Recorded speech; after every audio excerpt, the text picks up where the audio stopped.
စီမပါဘဲနဲ့မွေငါတပွဲအလွတ်9000နဲ့ဟိုမမီဒီနီစပြတ်သွားပါမယ်မမီဘဲကိုသွားလဲဆိုတော့အလုံးသွားပါတယ်အလုံးကျမကနာမှတ်တိုင်ကနေပြီးတော့ဆင်းပြီးတော့လူကလေးလမ်းထဲကနေဝင်သွားပါတယ်ကားနဲ့လာမယ်ဆိုလို့ရှိရင်တော့နေ့စီကုန်းလမ်းเนี่ยဝင်မှာအဲ့မှာပွားလေးမွေငါရှိပါတယ်အဲ့ဒါကတော့အလုံးပါပါကဲဒါကသူ့ရဲ့စိုင်းနေရထိုင်ခင်းပဲဖြစ်ပါတယ်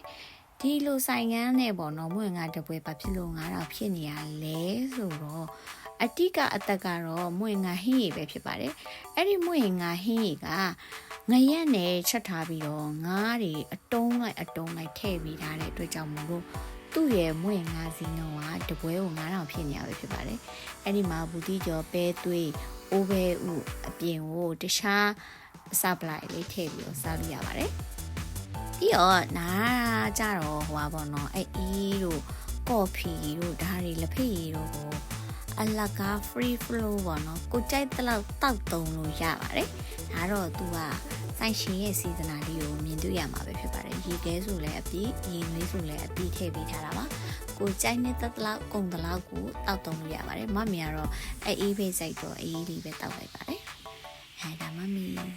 ထိုင်နေရလေးပဲဖြစ်ပါတယ်ကဲကြည့်လိုက်ပါငရမ်းမွဟင်ငါဆိုတဲ့အတွက်ကြောင့်မို့ငါးကြီးကတော့အတုံးလိုက်ကြီးပေါ့နော်မမီအဲ့ငါးလုံးတော့မနေကုန်အောင်စားခဲ့ရပါတယ်တပွဲတဲ့နဲ့လုံးဝအီစိန်ကွိန်ပေါ့နော်အတိမ်မွေငါဖြစ်တဲ့အတွက်ကြောင့်မို့လို့သူကငရုတ်ကောင်းနဲ့မှုန့်မှုန့်လေးနဲ့ပေါ့နော်ပူပူလေးပဲဖြစ်ပါတယ်ဒါကငရုတ်သီးမပါဘဲနဲ့စစားထားတာပါဒါဘာငါးနဲ့ရှက်တာလည်းမင်းညာပဲဖြစ်ပါတယ်နောက်တစ်ခါကျတော့မမီငရုတ်သီးလေးထည့်ပြီးစားမယ်ပြီးတော့အသီးရက်တွေလည်းထည့်ပြီးတော့စားကြည့်ပါမယ်စားကြည့်လိုက်တဲ့အခါမှာတော့လုံးဝငရုတ်သီးကိုသွား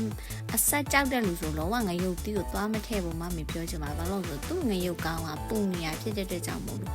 ငရုတ်သီးရလည်းအသေးဆက်တော်လေးမမီဆိုလို့ရှင်စားတော့မစားနိုင်တော့အရန်ဆက်ပြီးနှာရည်ပါကြားတဲ့အထိပါပဲဆိုင်ရတော့မနေ့6နိုင်ရနေပြီးတော့ည6နိုင်လောက်ထိဖွင့်ပါတယ်ရန်ကုန်ရရင်သွားစားတဲ့နဲ့မွေး9ဆိုင်တစ်ဆိုင်ဖြစ်တဲ့အတွက်ကြောင့်မမီတင်ဆက်ပေးလိုက်တာပဲဖြစ်ပါတယ်ကျေးဇူးတင်ပါတယ်ရှင်အားလုံးလုံးဝသိပါမယ်